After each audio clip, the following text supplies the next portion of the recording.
10 years old. I'm at my aunt's house. It's Christmas Eve. I'm surrounded by adults, friends and family. I'm the youngest person there. Most of these people I haven't seen since last Christmas Eve. I'm eating the nuts, whatever's close to me in the corner.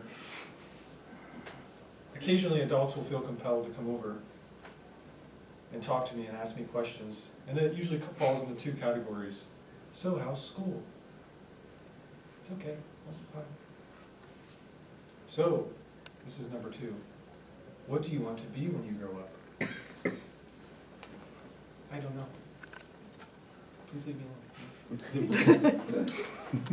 I'm 34 years old now, and I still don't know what I want to be when I grow up. My mom used to tell me, you can be anything, you know, the world is your oyster. You have so many opportunities before you. And she meant that to be reassuring. But as a child, I didn't find it reassuring, because she also used to say, everybody has a niche. Everybody has something that's their particular purpose. And I thought, well, how can I have so many opportunities before me, but only one niche? I would go to sleep and I would have dreams at night that I was lost in the stars. All I could see around me in any direction were white points of light, and each one was identical to the others. Any way I would go would be indistinguishable, and I would never get closer to where I thought I needed to be. And I would wake up and I would be overwhelmed. I'd be a little panicked. I lived my young adult life making choices only when I had to, and only when I thought that it wouldn't limit my opportunities. I didn't want to close down any of these paths that I had open, because what if one of those paths were my niche? So I kind of drifted. I drifted into the Navy when I couldn't decide on a college or a major that I thought would give me the most opportunities. I drifted in the Navy from being an officer on submarines to being an engineer doing management. I drifted because I didn't want to stick myself into one path over another and risk losing some opportunity that I had. And occasionally, when you drift, you panic. What am I doing here? How did I get here? Where am I going? What do I want to be when I grow up? But I'm here to tell you today, as you go forward in your lives, don't panic. It's okay to drift. Everybody drifts. You know how I know everybody drifts? Because when I was at my aunt's house, over the years, I came up with a rebuttal to the question, what do you want to be when you grow up? I don't know. What did you want to be when you were my age? And you know what they would say? They'd say, oh, you know, when I was young, I used to want to be a firefighter or an astronaut, the standard things that kids want to be. And how many of them were actually firefighters or astronauts? Very few people in life are lucky enough to lock on to their path or their niche at a young age. My wife is one of them. She knew from a young age she wanted to be a teacher, and she pursued it for her whole life. And she is still a teacher, even though she stays at home. And she will go back to teaching, I'm sure, because she loves it and it's her passion. So you're normal. Don't panic if you find yourself adrift. What I would urge you to do is to pay attention while you're drifting. So I drifted all over life. And when I would redirect from one side to the other, I would pay attention. Why did I redirect? What's behind me? Where am I going? Because they're both important. The places you've been inform the places you're going to go. The things you didn't like about this area and the things that draw you over here, they're both important. Pay attention to those things. When you're lost in the stars, look for the brightest ones, because those are your passions. How can you tell your passion? Everybody has one. You might not recognize it. Your passion is the thing that you find yourself doing when you have nothing else to do, or the thing that you grab onto when everything else seems hard, or it's the thing that you can't stop talking about when you're with other people. Oh, let me tell you about this. And when you yapping at these people, you're probably onto something that's important to you, and that's a passion. Lock onto these passions. Let them narrow your path for you. You're not going to get stuck in one place or another. There's no rule that says you can only go one direction for your whole life. And if you're somewhere you don't want to be, look at your stars. Find the bright ones. Follow your passions. Go somewhere else. Feel free to drift. Find yourself observing life, taking it in. Drift with a conscience. I recently had committed myself, I made the commitment, to be a volunteer at a science fair at CSUMB. I was nervous when I went there. I felt like I was going to be in the corner, except now I'm the adult and they're the kids. And I had this image in my mind that they were going to be these child geniuses presenting their scientific ideas to me. And here I am getting a master's in physics, and I'm intimidated by these 15-year-olds. And I went in and I went down the rows and I looked at their presentations, the projects that they made. It started to dawn on me, these kids, they put a lot of work into this stuff. They have passion about science, which is what I was judging, science fair, physics. And they took their passions, they went forward. It inspired me. It inspired me, and I realized as I'm talking to them, asking them about their projects. So why did you do this?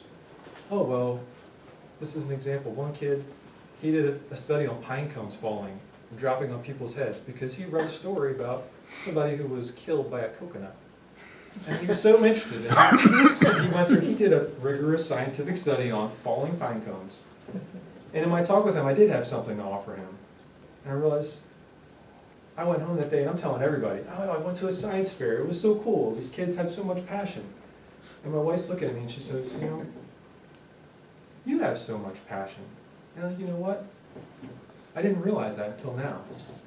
Here I am drifting and I'm not done. Right? I'm going to keep going. I'm not exactly sure where I'll end up, but I keep locking onto these passions. I love science. I love talking to kids, sometimes, when they're nice. I like mentoring, I like teaching, even though I haven't had an opportunity to do it in my career, formally. But don't panic. When you find yourself out there, don't panic. You can do anything you want in the world. You have infinite opportunity. And you have nothing that's going to hold you back as you move forward. Nothing that's going to lock you into one thing or another. You can still be a firefighter. You can still be an astronaut, some of you. There is no limitation in your life. So if you find yourself, like me, panicking a little bit, take a step back. Look at your stars. Find your passion. Let your passion be that bright star, and don't be afraid to be a star for someone else. Don't be afraid to share your passion with the world, whether it's through volunteer work, or whether it's part of your job, or whether it's just something you do as a hobby on the side. Because if you're passionate in your life, other people will see that too, and you can guide them along as they drift. And we can all drift together, but don't panic.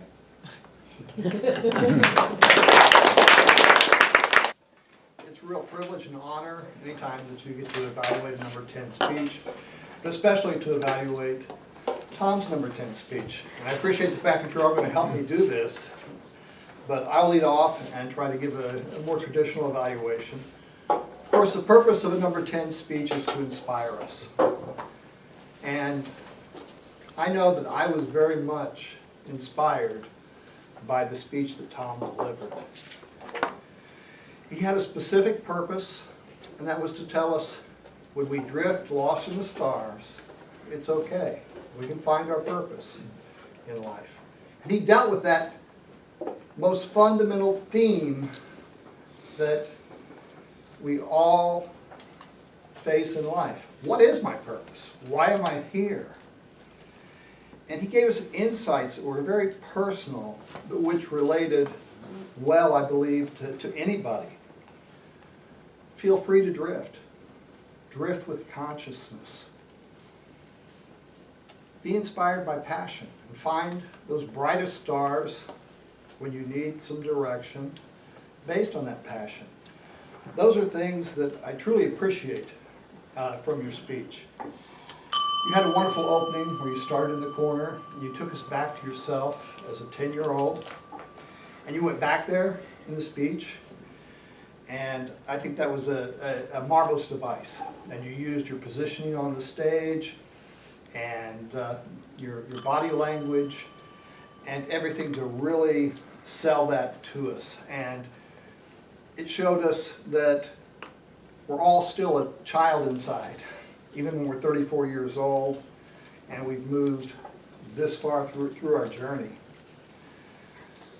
You were masterful in your sincerity, and I think that was one of the strongest things that came through. You didn't try to inspire us with unnecessary lofty rhetoric and everything.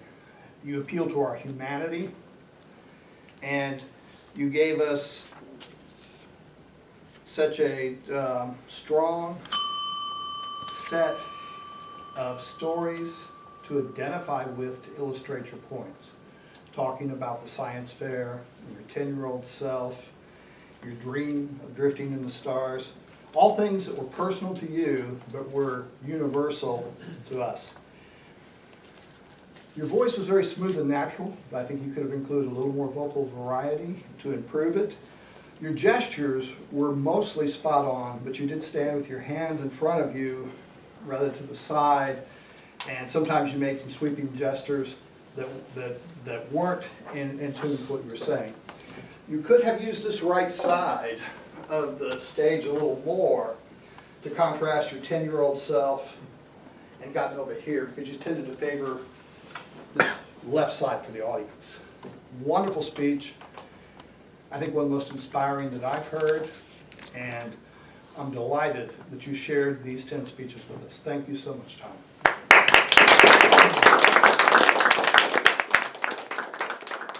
Tom's speech was very rich, so I'm sure that we all have additional things that we could say. I'll start with our Toastmaster. I think, can I sit, is that okay? You can sit. Okay. I should stay. The thing that I appreciated the most is you coordinated the timeline of your speech with your movement. So you started over here as a 10-year-old, you walked over there as a Navy submarine officer, and then you came back to the podium as the state that you're in now to become an engineer in the Navy. And that's something that I've struggled with in speeches is, coordinating your timeline with your movement. I thought you did a really great job of that. So, Karen?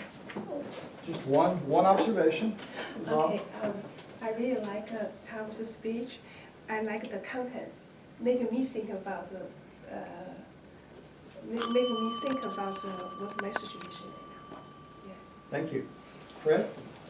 Tom, you had wonderful humor throughout. I thought you used the stage very well. A suggestion would be to stay with I messages. I need to remember not to panic. I need to remember it's okay to drift. Otherwise it gets into a little bit sounding like you're preaching a bit. Thank you, Fred. Sir? I just like to say good job, Tom. And what I learned today from you is the way you relate to the audience with your story. Thank you. Ian? With respect to both Tom and Deborah, I appreciated very much hearing both your perspectives and advice. I thought it to be very useful. Sir? Much appreciate your very conversational voice. You're talking to your audience. It's a bit unusual. It's not what we actually try to learn here, right? We learn to add more voice variety, but it works perfectly for you. It makes you, and it's wonderful. One suggestion I have is to be very precise about your message. You had three things you were talking about. You were talking about not panicking. You were talking about that you drifted because you were looking for a niche, and you sort of abandoned this part, starting from the middle of your speech. And then you were talking about something which I think is the strongest part about your passion. So my suggestion is, at least at the end of your speech, to put all these parts together. Michael? Tom, I think the speech really spoke to me as far as when you said drifting is a normal thing. I find myself all the time thinking, I've been in the Navy 6 years and thinking, where am I going to go, where am I going to be in 20 years, and how you said, don't worry so much, just think what you meant is just go wake up every morning and do your job well, and look for your passion. So that really spoke to me. Thank you. Pat? Just the evidence in this feedback shows you how you spoke from your heart and you inspired us, the purpose of the speech. One of the strongest openings I've ever seen in a Toastmaster speech. Suggestions, a little overuse of the word panic and drift. You might have paraphrased that and shown that a little more vividly in your transitions, but glad you're here. Thank you. Deborah? Thank you, Tom. I like your style. It's just very comfortable. I could listen to you. I like the drifting thing. It's worked for me, and so good luck as you continue to drift and be here. Kyle? How did you inspire us with such modesty and humility? That's an amazing thing that you can bring to us. I've heard comedians do that too, and it cracks me up. I appreciate everything that you deliver here. I, however, would like to see you deliver passion with a little tiny bit more passion. Carl? I was running out of things to say, but I do want to pick up on Tom, on what Arnie, Deborah, and now Kyle have just said. You have a wonderful, friendly voice, a very conversational voice. It's a pleasure to listen to you. I could listen to you talk all day and probably not fall asleep or anything. And I really enjoyed what you're saying, and you know, you really had me going there in the corner and so forth. But when you're passionate about something, be more emphatic. Drive the point home. Get your voice up. We've had other people in this club that took them their entire 10 speeches until we really got emphatic about things, and now we can't shut them up. So the one thing I would suggest for improvement was a great speech, and I second everything that was said. But if you really want to be passionate about something, show your passion in your voice. Thank you, Carl. Ma'am? Ma'am? Good, sir. Asking for miss. Congratulations on your number 10, fantastic. I think that you were in looking for your niche. I think you found your niche in public speaking. You have a very comfortable and good delivery. One of the tools that I thought you used really effectively, and I didn't even think about it until I heard it, was in order to inspire us, you talked about how you were inspired. I think that was incredibly effective, so great job. Thank you. Thank you.